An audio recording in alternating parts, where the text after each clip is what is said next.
sheekada soo xasta sheekada waxay tahay sheekada waxa waaye laba qof wada socday laba qof xiriir ka dhaxeeyay in muddo is yaqaaneen idan yani qofta dumartu oo yani xiriir kala dhaxeeya ninka raggu ayaan waxay damacday inay guurto meeshii halka iyo degneed ay ka guureysay meelka ila u guureysay marka qofku u dhawaa oo wici kartana wuxuu ahaa qofka inay magaalada wada joogaan inuu caawiyo alaabta la raro oo gurigaas markii u guureyso waqti u baahan tahay waxay u baahan tahay garab qabsho yani qof garab ku siiyo alaabta kula qadqaado guriga kula raro sama ninkii wacta marka niyo waa guuraya kaliyimo okay u tagay marka alaabta la raray guriga kale u guureen alaabta xaggaas intuu ku soo raray guriga kale ay sharaxeen ay marka waxay damacday in mataqaantaa ay jikada aado shaah ama amal u soo karso maadaama uu waqti energy u geliyay marka intii shaah gelinaysay ayaa waxay ku tiray niyo telefonkeyga ayaan la ahayo telefonkeyga iwa bahar alaabtan ayuu yani mataqaantaa ku dhex jiraa waana la ah iwa markii telefonku wuu wacay marka meesha telefonka ka ciyayo ama ka dhacayo ayuu tagay marka telefonka markuu soo qaaday magaca ku saf garayso wuxuu noqday qiyaas kartaa dameer doqona umaleynaayo hada dameer ku saf garayso doqonka saddexaad umaleynaayo ya ninka markuu waxaasi arkay uu isbedelay marka ragnimo wuxuu isku dayay yani ragtinimo iska raadiyay musan dareensiinin telefonka u dhiibay marka ayada marka meesha dareemin inuu magacaas ku saf garaysnaa ayada mid kale waayo markuu uu baxay ayuu xukuumac salaameeyay yani anano sheekada qaab ku dhamaanayso laakiin wuxuu ku dhahay dameerkii waxa ku sameeyo loo dareensiiyay qaab yara farsameysan u dareensiin dib dambana ma u soo laaban halkan waxa uu la jeedaa dad badan oo aaminsan qofkan ay la hadlayaan waqti ay gelinayaan energy ay ku bixinayaan laga yaabo qofkan magaca uu saf garaysan in uu yahay magac ay ka kasbadeen soo kale baby cash qofka laga qarash u bixinaya magaca lagu saf garay waxay noqotay baby cash qofkan lacagtiisa lagu daneynaya Safaricom you see too much why soo tamamay waxaan banaa desperate waa Safaricom sameeyay which means dumarku qofkan waxa ay ku barsheen ama wuxuu markaas inta badan waqti uu ku geliyo waqtigooda ay ku saf garayaan hadii aad lacag bixinayso baby cash lagu dhahayaa hadii aad maanta iska hadlayso magac goona lagu baxsanaya hadii aad daanyartay daanyar hadii aad dameer which means qofkan ma ku daneynaya laakiin wuxuu ku daneynaya waxaan aad bixinayso waxa kale oo jirta dumarku ay naga duwan yihiin oo cajiib ah waxa laga yaabaa soo saddex sheegay gabadhu ninka desperate-ka daba orda carab laalaani ma rabto salahan clip yar maan daawanay marka gabadhu hadii afartiinan oo joogtaan mid uu yahay biicab oo wuxuu qabo oo kolkolinaysa afartiinan kolkolinaysa attention loo raadinaysa then qof kale soo xagala guriga soo gala meeshii ama goobtii ama lagu qof kale imaado waa nin ah oo idin salaama gabadhiina hay dhaho kastoo kaasay rabtaa kuwiinan waxaad tusteen in aad u baahan tihiin bahaysadeed u qabtaan approvalkeeda raadinaysaan dhammaantiin waa hoos ordaysaan maxaa ku qabtaa maxaa u baahan tahay waa qabtaa laakiin ninka markuu hayay saabto ka socdo waxa laga yaabaa ninkaas waa nin rag wahay nin rag isku kalsoon waaye sababta muuni soo desperate ima aha so okay marka dumarku laftiisa faham u baahan yihiin qof inuu fahmo u baahan yihiin so horta hadda shukaansi hadda jiro shukaansi lacag la'aan ma jiraa of course soo jiri karaa see that's the thing though would shukaansi lacag la'aan kaagan waxa ula jeedaa wuu jiri karaa wax baby cash mise wax inoo waadan shukaansi aan lacag la kala qaadaynin kaliya shukaansi oo uu fahmay kanaga alaab sheegaas ku jira waxaa jira dad dhab ah oo genuine ah oo daacad oo guur rabaan oo wiilkan ama gabadha mustaqbalka rabaa oo waxaa laga yaabaa daacadska inay jiraan gabadha haddii horta guur rabto qofka hadduu u dhaqasho rabo wixiis waa ka daacad haddii ay baashaan gabadha wiilku baashaan uu rabo waan shaqaynayaa guur diyaar uma ihi daacad waan ku jiraa part-time waan shaqaynayaa ama shaqaynaya laakiin guur diyaar uma ihi qofka wuxuu ku qasban yahay wax shukaansigaas kale genuine ma ahan يعني قف هدي المستقبل صح كربته وحكى لي موضوعات كان لسه تبكي وانا يا شو اسمع عادي موضوعات كش قبل هذا تاني قبل بردون تاعي اما نور عرفته قلت شو اسمع قبل عرفت كو تاني دخشرته برضه يصير دخشرته اي موضوع كان لسه وانا طالع يوم تسلو كل يوم si xaqa ninkeeda inay ka hadasho iyo xaqeeda diintu waxay qabto jihadaas kula aadaysa gabadha haddii guur ay rabto ama wiilka guur uu rabo marka waa tips waa tan waxaad ku ogaan kartaa gabadha inay guur rabto ama wiilka guur rabo mawduucay ka hadlayaan hadduu guur ku saabsan yahay horumar nolol ku saabsan yahay ubad tarbiyada ku saabsan yahay xuquuqdooda ay ku saabsan yahay alla ka cabsi ay ku saabsan tahay diintooda ay dhammaystirtaa ay ku saabsan tahay jid sax u socdaa haddii laakiin uu yahay inuu caawa xageen aadnaa meel kusoo casheynaa mawduucuna unu ku jirin topic unu nolosha ku jirin aasaaskii nolosha rasmi haddii ku jirin waa baashaan Okay, then badan ayaa markii shukaansi la dhaho yaa hoggaanka wado. Who has the lead role? أنا waxaan aaminsanahay boss laba dhinac laba dhinac because labadu ka ahaato mar shukaansi mar hadday tahay isbarashaduna waxay noqonaysaa yani qofkan waxbuu kaa baranaya adigana sidoo kale waxbaad ka baranaysaa waxbaa isdhaafsanaysaan kadibna haddii qofka ku qanacdo waa khayr yani aroosku waxaa la yidhahdaa waa hal habeen keliya laakiin guurku waa nolol dheer waxaadba adiga midka kuu quma marka Ku soo ilaaha. aroosku waa hal habeen dad baa isku imaani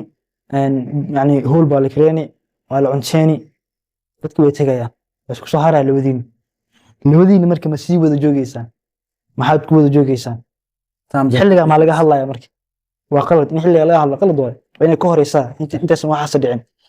inta badan guurka marka uu yimaado mawduuca guurka ragga ayaa investment sameeyay qarash kale waqti geliya labadu dhinac geliya laakiin ninka ragga ayuu maal ka baxaa ama meher ha ahaado ama aroos ha ahaado ama nikaax ha ahaado ama processkii arooska ha ahaado ninka ayuu qarash ka baxaa marka ninka ragga haddii uu niyeysto inuu guursado inta badan ma dhacdo nin inuu guursado guurkiisii isagoon diyaarin inuu guursado ninka rag ma dhacdo diyaar garow waa sidee diyaargarow waxaa waaye diyaar garow physically miya mise diyaar garow mentally diyaargarowgu waa mentally financially iyo physically waaye so naadir waaye ma dhacayso ninka inuu isdhaho guurso isagoo og hadafka uu guursanayo kow uu isu diyaariyo physically laba mentally uu isu diyaariyo saddex financial isu diyaariyo afartaa qodob ninku ma kasbana ma wada kulmsanayo inuu isu diyaariyo kadib uu dhaho guriga ku fududaado hal bay ku dhici kartaa ninka isaga oo qarashkiisa diyaariyey reer gabar ka doonay maal geliyey waqti geliyey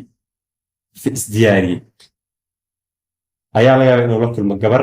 tartan kula jirta gabar kale oo dhahaysa hebelo waa la aroostay anigana waa inaan aroostaa ninkii aroos rabo waan aroosanaya waxaan rabaa hebel inuu arooskayga tumo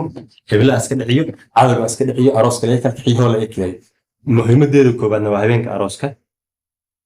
inay kala kaxsirto hebele iska celiso taashka xirata xirato fanaanka keensato ama ku kasi weyn ama holka weyn keensato hadafkeedu marka gabadhu uu yahay short term arooskaas iyadoo ka fikirin maxaa ka dambeeya ninkii laakiin waxaa laga waqti soo galay lacag soo galay qarash soo galay wax soo galay hadhow markii ay gabadhu guursado uu arko gabadhan guurba diyaar mayna ahayn tartan ku jirtay soo kale marka inta badan ragga ayaa laga inay ku dhacaan hawl noocaas oo khasaare noocaas iyo burbur noocaas ay la kulmaan kadib uu dhooniyo kuftan guurba mayna diyaar ahayn which means marka hore waqti muusan siinin marka hore muusan baranin qofkani way dhacday which means waxaa arkaysaa laba qof oo dhowr sano soo wada socday ugu dambeyn waxay ku kala tageen waa meherkaas intaas waaye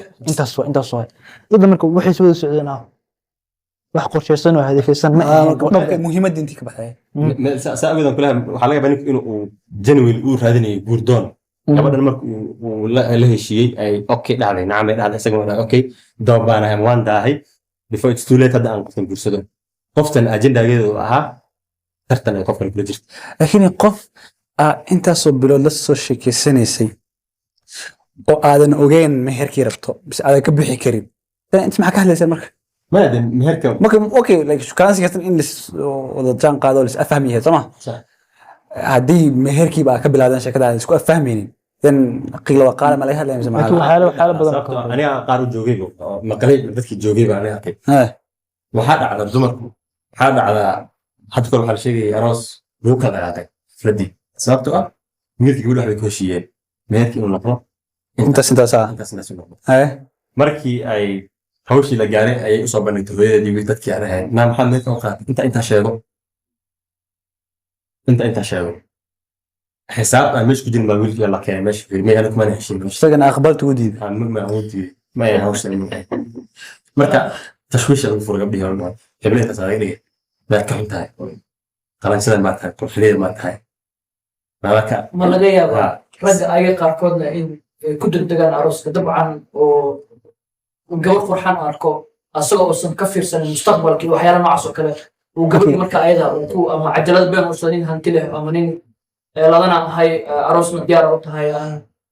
markii guriga la taga aysan xaqiiqdan siduu ninka u dhigay inaysan ahayn ha waxaan maamaha xajir qaab daran oo dhaho been soo xirgeli kuna ku dhaqaa marka taasna way jirtaa waxa waaye culimo aad u hadashaa hawshaas oo been been lagu marka ayaga gabdhaha aniga isku dayay inay ka carraan maadaama noocan kale waxaad arrinta keenaysa baad in guurkii uu qaab daraado ama dhalinyaradii dhan oo guur diyaarada waqtiga saxda joogo ay guursan waayaan taas hadda qayb ka mid ah inaad been isu sheegayo oo qofkii si runta ahaa zakariya haanta aan sheegayn aan sheegayso zakariya oo filtan okay wait hal mar ya so meaning badana dooqaaga la ogaanaysaa shukaas waa learning process yani basically dooqaaga ku shaqeeyo mise experience kaaga dooqaaga waxaad markaas asleedahay qofkaas ha nolol lan karaa mise qofkaas la wadaagi karo nolosha saas leeyahay basically marka inaad sheegto marka adiga aad leedahay gabadha shaqaansanaya gabar kasta oo shaqaansanaysa waxay aaminsantahay inay tahay saxda ah waxay leedahay mustaqbalka xalaf ugu garan inaad qofka inaad reeran guursado laakiin inta isbarashadii iyo shaqaas dhex maray qofkaas fahmaysa anaad ay qofta ma yadaysa waxaa laga heli karaa maado tukaas ashaan close waxan waa inevitable waa process la wada maro maadaama geela bajirsa wada mar process shaqaasiga waxaan aaminsanahay boqolkiiba 99 dad inay maraan waxaan fikirayay marka processka waxaa laga yaabaa kamid ah shaqaasato marka waqti xaadirkaas waxaas leedahay bas qoftan waa ayada ilaahay subxaana carfo waan wadaya kadib process waxaad ogaanaysaa qofta inay tahay ismari karin waa learning process waa isbarateen waa ka soconaysaa ama iyaha kaafita ama adiga taga ama mutually ku kala break up gareeya process soconaya experience waa tu kala sarkaysiin ama wiilka kujuana kwenda kujuana waa sarkaysiin waxaad dhisa wiilkan waa isagii ama gabadha waa ayadii haddana wax kala kusoo baxaya waa learning waa adigoo stages martay hadhow markii aad calafkaaga saxda hesho way ku fududaanaysaa inay isfahantaan oo khibrad ayaad leedahay aniga taas ayaa aaminsanahay marka shukaansigu horta waa saxan tahay oo